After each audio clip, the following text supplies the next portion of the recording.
জয় শ্রীকৃষ্ণা। পবিত্রা রোপণী একাদশীর ব্রতকথা।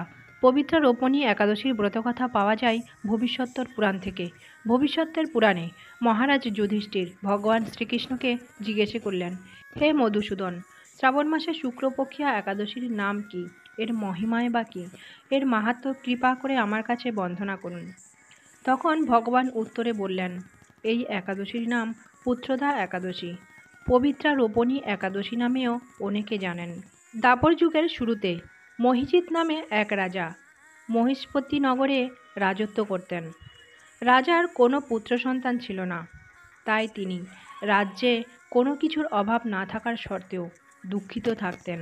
বহু বছর ধরে তিনি পুত্র লাভের জন্য প্রয়াস করেন, কিন্তু তার ভাগ্য কিছুতেই পরিবর্তন হলো না।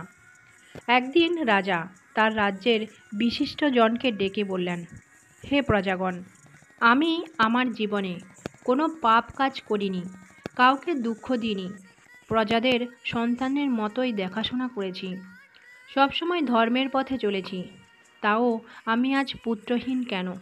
কোন অপরাধে পুত্রসুখ প্রাপ্ত হয়নি আমার?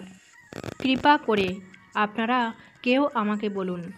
রাজার এমন প্রশ্ন শুনে রাজ্যের পণ্ডিতগণ বিভিন্ন শাস্ত্র খুলে দেখলেন, তারপর সিদ্ধান্ত নিলেন বনে গিয়ে মুনি ঋষিদের জিজ্ঞেস করবেন।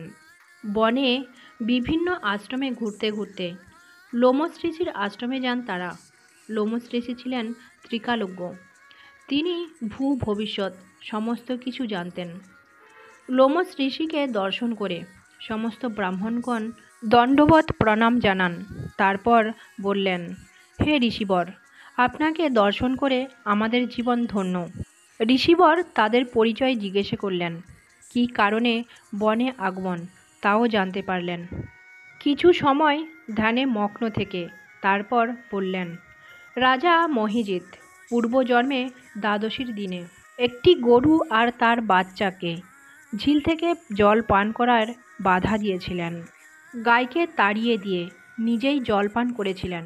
রাজা মহিজিৎ পূর্বজন্মে বহু পুণ্য করার ফলে তিনি রাজা রূপে এই জন্মে বিখ্যাত, কিন্তু তৃষ্ণার্ত গাইকে জল পান করতে না দেওয়ার ফলে তিনি যে পাপ করেছিলেন তার ফলে আজ তিনি নিঃসন্তান।